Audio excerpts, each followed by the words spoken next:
Well, as I mentioned, during the pandemic, having the right supplies available was absolutely critical to caring for patients.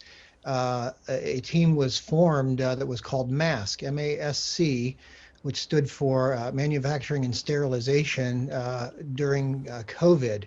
And this was a consortium of about 350 partners, including clinicians from the Penn State Health system, researchers from the Penn State University, and then collaborators from business and industry throughout the region.